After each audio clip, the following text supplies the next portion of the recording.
అవును. ఆయన ఆ రోజు నాగబాబు గారు వచ్చారు. ఎట్లా పరిచయం మెహర్ రమేష్ గారితో మీకు? నేను ఒక 2 ఇయర్స్ బ్యాక్ వేరే స్టోరీ వేరే హీరోకి చెప్పడానికి నేను ఆయన్ని అప్రోచ్ అయ్యాను సార్. అలా నాకు కొంత జస్ట్ ఒక చిన్న పరిచయం ఉంది నాకు ఆయనతో. సో అంటే ఈ పుస్తకం ఆయనకి నచ్చి తర్వాత నాగబాబు గారికి ఇస్తే ఆయన ఆయన ఆయన చదివారు. నేను చాలా బుక్స్ చదివానమ్మా, బట్ ఇది పట్టుకుంటేనే ఆ ఫీలింగ్ లేదా ఆ పేజీలు తిప్పుతున్నప్పుడు భలే ఇంట్రెస్టింగ్గా అలా ఉంది. ఆయన నాతో ఒక 1 అవర్ పర్సనల్గా మాట్లాడారు. తర్వాత ఆయన నేను ఒక కాపీ కళ్యాణ్కి ఇస్తాను, నాకు ఇవ్వు, నువ్వు ఏమైనా రాసి ఇవ్వు అంటే నేను అప్పుడు ఆయనకు రాసి ఇచ్చాను. అండ్ కొంతమంది రైటర్స్, ఇండస్ట్రీలో ఉన్న రైటర్స్ కొంతమంది ఇప్పుడు రైటర్ సత్యానంద్ గారు చదివి చాలా బాగుంది అని అన్నారు అని మెహర్ రమేష్ గారు చెప్పారు నాకు. ఆయన డైరెక్ట్గా మీ సత్యానంద్ గారిని కలవలేదు, ఈ ఫీడ్బ్యాక్ అంతా మెహర్ రమేష్ గారి ద్వారా వస్తుంది. మెహర్ రమేష్ గారు ఏం చేశారంటే ఆయన బుక్ చదివిన వెంటనే నేను నీ దగ్గర ఇదిగో నువ్వు ఇంత వర్క్ చేసావు కదా దీనికి, నేను నీ దగ్గర కొన్ని కాపీస్ కొనుక్కుంటున్నాను అని ఆయన కొన్ని కాపీస్ తీసుకొని నా దగ్గర కొనుక్కొని నాకు ఆయన ముందు డబ్బులు పంపించి తర్వాత బుక్కులు తీసుకున్న వ్యక్తి ఆయన. ఓకే. అంటే మామూలుగా ఎవరైనా మనకు తెలిసిన వాళ్ళు ఎవరైనా ఉంటే ఎవరైనా ఏం చేస్తారంటే అంటే ఫస్ట్ అంటే బుక్స్ అనే పాటికి మామూలుగా సమాజంలో ఒక చిన్న చులకన భావం ఉంది సార్. అంటే రాసిన వ్యక్తి మనకు తెలిస్తే వాడి దగ్గర అంటే బుక్స్ తీసుకోవడం లేదంటే ఇలాంటి కొన్ని విషయాలు ఉన్నాయి. బట్ ఆయన ఏంటంటే ముందు ఆయన డబ్బులు పంపించి కొన్ని బుక్స్ తీసుకొని ఇండస్ట్రీలో ఆయనకి బాగా క్లోజ్గా అసోసియేట్ అయిన వాళ్ళు, ఈ రైటర్స్ కమ్యూనిటీలో ఉన్న వాళ్ళు కొంతమంది యాక్టర్స్కి ఆయన అలా పంపించారు అనమాట. సో ఆయన త్రివిక్రమ్ గారికి చెప్తే త్రివిక్రమ్ గారు కూడా పర్సనల్గా ఆయన బుక్ చూసి ఆయన ఇంప్రెస్ అయ్యి ఆయన ఒక 250 కాపీస్ లైక్ ఆయన తీసుకున్నారు. 250 కాపీస్ తీసుకొని ఆయన సర్కిల్లో ఆయన. కానీ మీరు డైరెక్ట్గా కలిసి త్రివిక్రమ్ గారిని కలిసి ఇస్తే బాగుండేది కదా. అంటే అలా బాగుండేది సార్, బట్ ఆ పర్టికులర్ టైంలో నేను అదే ఆ టైంలో అలా జరిగింది అంతే. నా సైడ్ నుంచి నేను ఎలాంటి పుష్ చేయలేదు. సో ఇప్పుడు వాళ్ళున్న బిజీలో వాళ్ళున్న దానికి పని అవ్వడం ఇంపార్టెంట్ సార్. మనం డైరెక్ట్గా కలవాలి, పర్సనల్గా వెళ్ళాలి, లేదంటే భోజనం చేయాలి, కాఫీ తాగాలి, ఇలాంటిది అంశాలు వేస్తారు. ఇవన్నీ పని అవ్వడం ఇంపార్టెంట్. ఆయనకు ఒకటి నచ్చింది, ఆయన నచ్చి దానికోసం ఒక పని చేశాడు, దానివల్ల ఒక పని అవుతుంది. అంటే సినిమా రంగంలో ఉండాలనుకునే వ్యక్తులు చాలా లౌక్యం ఉండాలి సాధారణంగా. అంటే నేను అబ్జర్వ్ చేసిన దాన్ని బట్టి భజన చేయాలి. మీరు ఈ రెండింటికి చాలా దూరంగా ఉన్నట్టు అనిపిస్తుంది నాకు. అంటే వద్దనుకుంటున్నారా ఇలా? అంటే వద్దనుకోవడం అంటే లౌక్యంగా ఉండి ఇట్లా కలవటం కానీ వెళ్ళి మీట్ అవ్వటం కానీ అంటే అలా ఏం లేదు సార్. అంటే ఇప్పుడు లౌక్యంగా ఉండాలి అంటే ఇలా ఉంటేనే ఇది అవుతుంది అనేది నేనేమి అలాగ నమ్మను సార్. మన వర్కే మనం ముందుకు తీసుకెళ్తుంది. వర్క్ బాగుంటే, టాలెంట్ ఉంటే, కంటెంట్ మన దగ్గర ఉంటే అదే మనం నడిపిస్తుంది. కర్మ ఈజ్ ద కింగ్ సార్, అంతే. లౌక్యం ఉండాలి అంటే మేబీ ఉంటే మేబీ కొంచెం ముందుగా వెళ్ళొచ్చేమో, లేకపోవడం వల్ల కొంత వెనకాల ఉండొచ్చేమో. కానీ టాలెంట్ లేకుండా అది ఉన్నా కానీ వేస్టే కదా. అంతే, అవును, అంతే. సో మెయిన్ టాలెంట్ అంటే లౌక్యం లేకపోవడం వల్ల కొంత వెనకపడొచ్చేమో, బట్ అల్టిమేట్గా ఎప్పటికైనా అది చేరుకుంటారు, నిదానం కావచ్చేమో. మేబీ ఇన్ ద ప్రాసెస్లో మేబీ నేను లౌక్యం నేర్చుకుంటానేమో, తెలియదు. ఇప్పుడు పవన్ కళ్యాణ్ గారి విషయానికే వస్తే ఆయన సినిమాల్లో నటిస్తూ సినిమాలో జీవితంగా బతకడం మీకు ఇష్టమా, లేదా రాజకీయంగా వెళ్ళటం అనేది మీకు ఇష్టమా?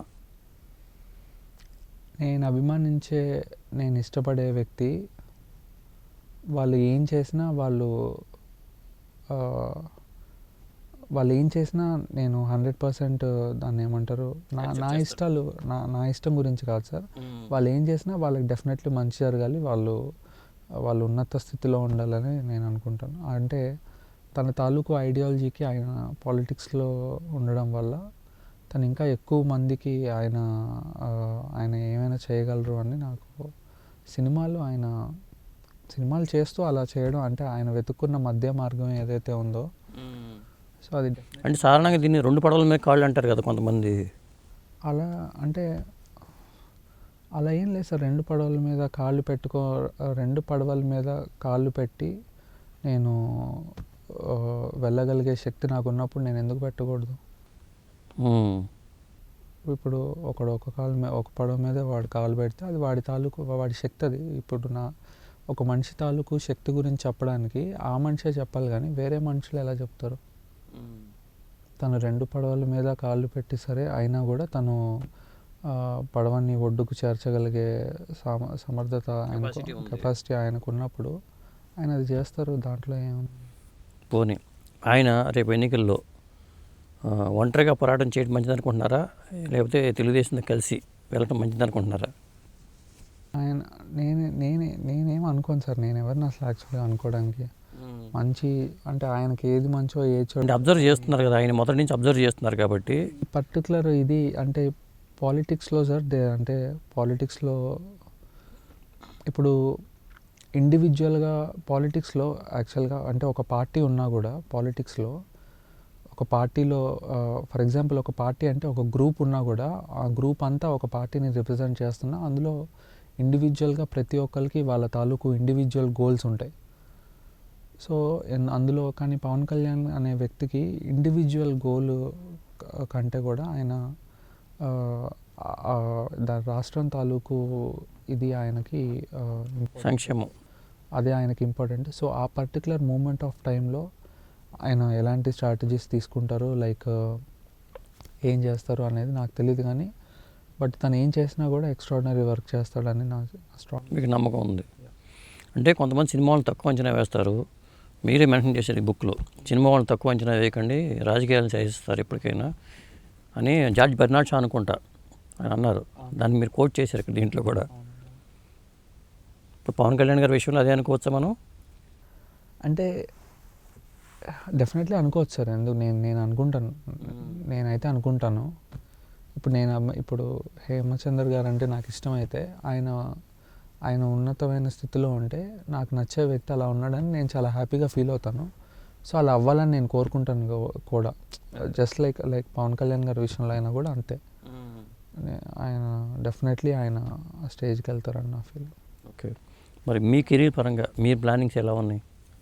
నేను ఏం లేదు సార్, ఇప్పుడు అంటే మెహర్ రమేష్ గారి దాంట్లో నేను అడిగాను ఆయన్ని, బోలాశంకర్ అనే సినిమాలో నేను చేయబోతున్నాను.